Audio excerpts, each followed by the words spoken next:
Hello again, I am Blunty, and this is the MSI VR One VR backpack computer, and MSI very generously let me have it for a few days between events, because I actually use this to demo at launches and events and you know, promotional stuff and things.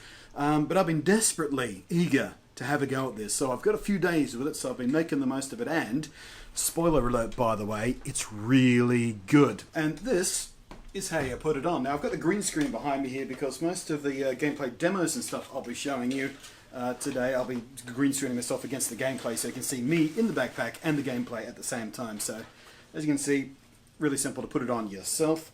It's a backpack. If you've ever put on a backpack, then you know how to put one of these on.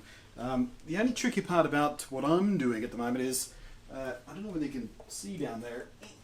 See there? Above my bum? All the cables coming off the HTC Vive here at the moment are bundled up at my bum. Now, the retail version of this actually comes with specialized short replacement cables for your HTC Vive, so you don't have all that cable sort of bundled up at your back. There's a nice little short length to keep things nice and tidy.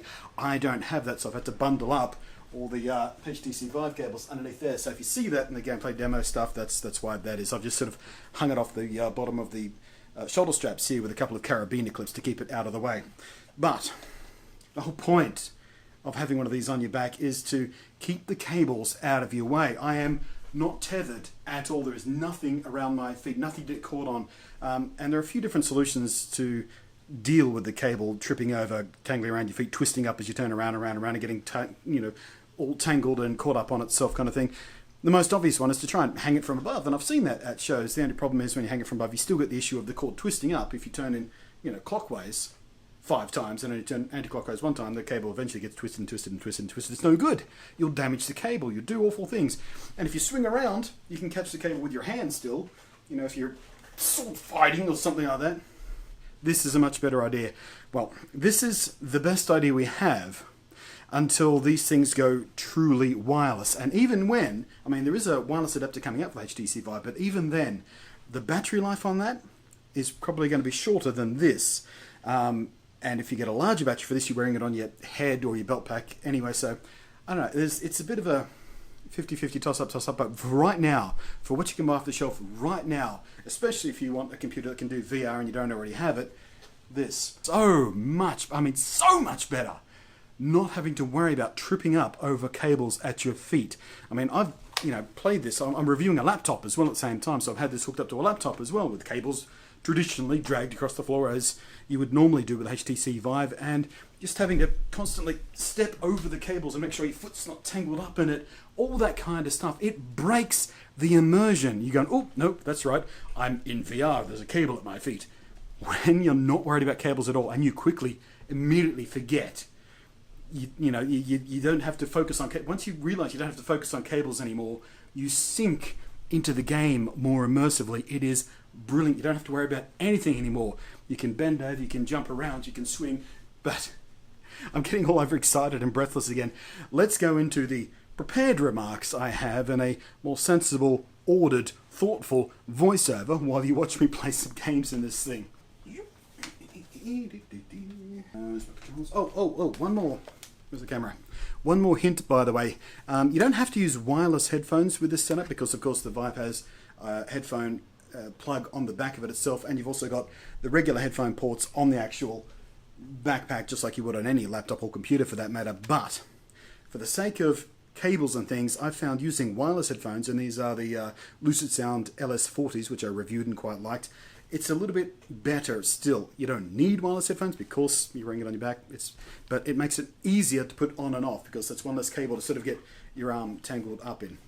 Just a tip. Whack those on. Now, while the insides of the MSI VR One have surely come from their clever laptop team, the styling seems to have come from their desktop designers, much more aggressive and bold than the laptops tend to be, which is fine actually. Unlike the laptops, the backpack is unlikely to ever have to sit subtly in a serious business meeting room or look professional on a desk or something.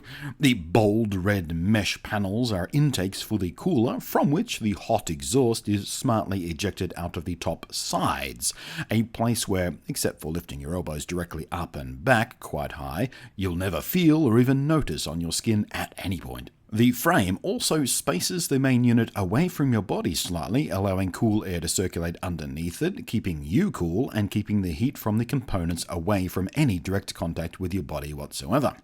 In fact, though your assumption may be that such a hard frame may be uncomfortable to wear, an assumption I made myself as a matter of fact, it is in reality amazingly easy to wear for even long periods of time. MSI's designers really have done a great job at making this thing comfortable. So comfortable, during my testing period, I ran the batteries out multiple times in continuous single sessions. That battery life, by the way, while playing actively in VR is somewhere around the 90-minute mark. And let me tell you, an hour and a half of continuously flailing around in room-scale VR is a pretty long time. But you're right in thinking that 90 minutes of gameplay might not be enough for many people. And MSI have been smart about this too. The batteries are twinned, and they are hot swappable. So, when your batteries are running low, you can swap them out one at a time without interrupting power, without powering down, without doing anything. You don't even have to close your game. You pull out one battery, you replace it with a fresh one. You do the same with the second battery if you like at the same time. However, I don't think they're actually selling extra batteries, or rather more vitally, an external charger for extra batteries yet. But when they do, this forward-thinking design will really pay off nicely, especially for commercial VR arena type services. You can, of course, play while you're connected to power, frankly more useful for a game that will have you standing on one spot, as the power cable is fairly short and would of course reintroduce the tangle and tripping issue this whole rig is designed to avoid in the first place. The other clever bit of design is the fact that you don't need the HTC Vive's little breakout box for the headset's dedicated power supply and such. The VR One itself has a dedicated power port on it, especially for the headset, sensibly right next to the USB and HDMI port you also need for the headset. The backpack is designed specifically to directly connect to the HTC Vive headset. Brilliant! Also here on the I/O panel are the headphone and microphone inputs, which I used while recording some playthrough style gameplay, which some of you have already seen on my channel and will continue to see in the following days. Joining them, of course, are a few more USB ports, including a Type-C, and lastly, a mini DisplayPort plug, which you'll need, of course, for hooking up an external monitor while the HTC Vive is still attached, for doing things like setup and configuration and such. Now, I really wish this was a secondary HDMI port, or a proper full-sized display port, or basically anything but the mini DisplayPort, because pretty much anyone who needs to use this port, and that is everybody, will also now need a mini DisplayPort adapter or dongle of some kind to actually use it, because 99.9% of the monitors out there don't use mini DisplayPort to connect directly to them. And that's an annoyance. Powering the whole experience is an Intel Core i7-6820HK quad-core CPU. Joining it is an NVIDIA GeForce GTX 1070 with 8GB, 16GB of DDR4 RAM, a 512GB M.2 PCIe SSD, and of course it has Wi-Fi and Bluetooth and stuff. The whole thing, with both batteries, weighs in at just 3.6 kilograms. Not exactly featherweight, and certainly heavier than most laptops, but still pretty light. And while I've not tried any of the other competing backpack VR design thingies being worked on, MSI say theirs is in fact lighter by 50%. In use though, it certainly doesn't feel that heavy or cumbersome or awkward. The weight is kept in very close so it doesn't upset your natural center of balance. You'll barely notice it after a short while, in fact. And if you have these straps fitted correctly, it doesn't sort of slosh or move around on you as you twist and turn and bend and squat and dive and lean and all the other kind of fun stuff you do in VR. And as I brushed on while talking about the vents and frame, it never made my back sweaty or even uncomfortably warm. And that really is saying something important, guys, because on a couple of the days I was recording demos and stuff, Sydney was baking itself into a miserable puddle of summer. Several days in a row, in fact, reaching for 40 degrees. That's about 104 Fahrenheit for those of you who never made it out of the Industrial Revolution with the metric system. And even under those conditions, not only did the backpack's weight and fitting or its own generated heat impact me in the slightest, but its own fans kept quiet and amazingly well behaved. I'd peek in on a system monitor from time to time during this heat because I thought for sure it was just kicking the hell out of it, but temperatures were always well in a safe place and nowhere even close to where thermals would require throttling of the CPU or GPU. That's pretty impressive. Anyway, so at a hardware level, it's all rock solid. Performance-wise, well, as you'd imagine with an i7 and a GTX 1070, even the demands of high-end VR was no bother at all for the system. We're well above recommended specs for the HTC Vive at this point. And as I said in the opening, being free of the need to be mindful of how you step around, how many times you turn around, not having to keep the potential hazard of the HTC Vive's thick trailing cables in your mind at all times is wonderfully freeing. It really does make a huge impact on the level of immersion you feel in any and every VR experience. Now, for the first time, you can just be in your virtual world. There's not a constant mild danger to keep making you acutely aware that you're plugged into stuff across the room. I cannot overstate how much better the experience is when you don't have to worry about that cable.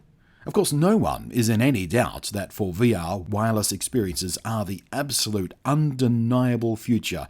Valve and HTC sure know it. Of course, they're already exploring a couple of different solutions to the problem, which they talked about at CES a few weeks ago. But there are many issues with making the headset wireless. Things like data rates, video compression, signal interference and robustness, battery size, weight, mounting, and most detrimental for VR, even the slightest signal lag can be absolutely disastrous to the experience.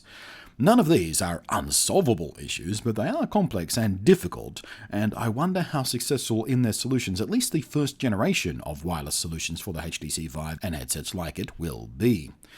Meanwhile, though, the MSI VR One steps around those issues sideways, then does a 720 spin, because it can. The VR One is not perfect, though, by nature of its form factor, mainly not having its own screen and the need to take it off and hook it up to a monitor and a keyboard and a mouse to do any kind of configuration and normal setup and desktop stuff. Even SteamVR's own room-scale setup procedure needs a monitor hooked up to it, otherwise you can't do it at all. Well, that's all a bit of a pain in the ass, quite frankly. I made my life a little bit easier by using a small wireless keyboard and trackpad gizmo, so I didn't have to keep unplugging and replugging a mouse and keyboard every time I need to do that. All I need to do is plug in the monitor.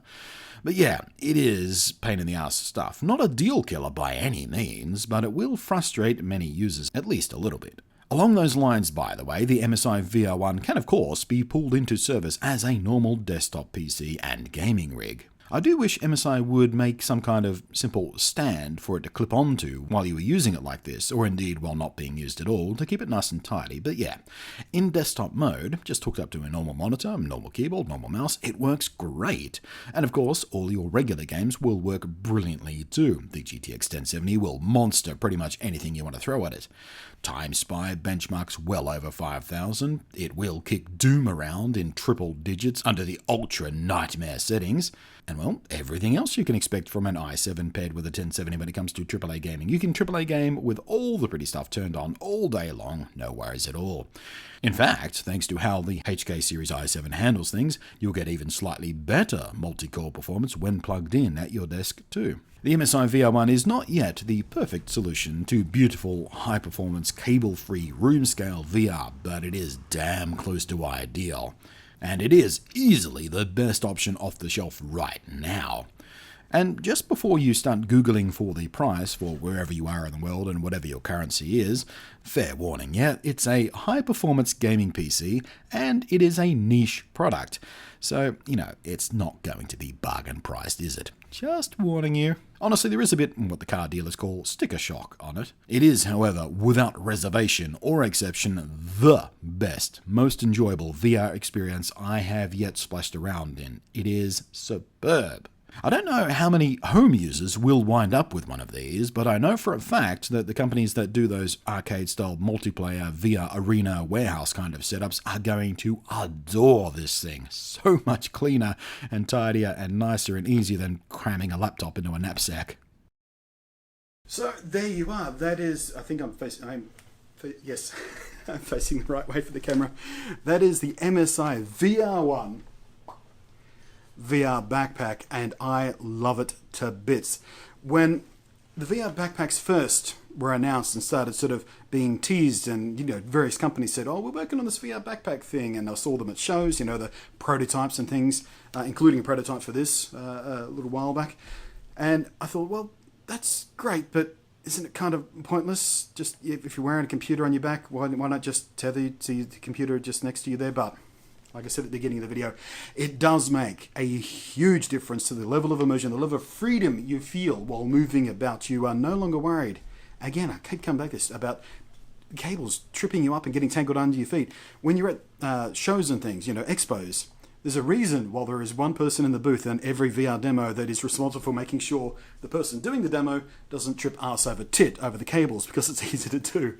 This solves that. And as far as I'm concerned, this is the best solution for VR at the moment, as far as room scale, freedom and joy and happiness, many adjectives goes. I will reevaluate that opinion once the wireless adapters come out for these things, or a wireless version of it with wireless built in. I'll reevaluate if that's the better way to go. It will depend on how heavy that makes the headset, because this is already a fairly chunky headset, HTC Vive. It's not the lightest one I've ever tried. And how long the battery lasts, because the battery's going to have to be small if you're wearing it on your head, and if you're wearing it on a belt pack, that's another thing to clip on another way.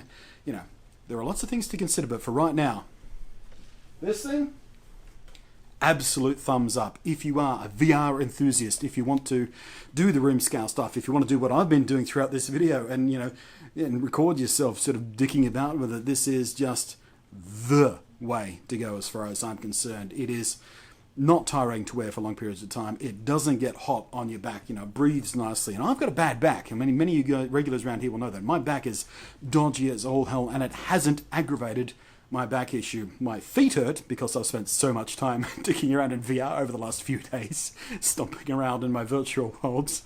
Because I've got a hardwood floor here, so I really should be wearing spongy shoes or something, I suppose. But wearing shoes inside it always makes me feel kind of weird. But anyway, rambly video, isn't it?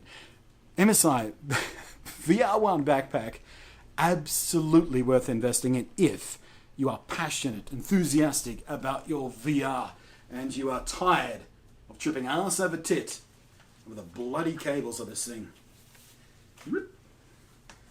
What's next?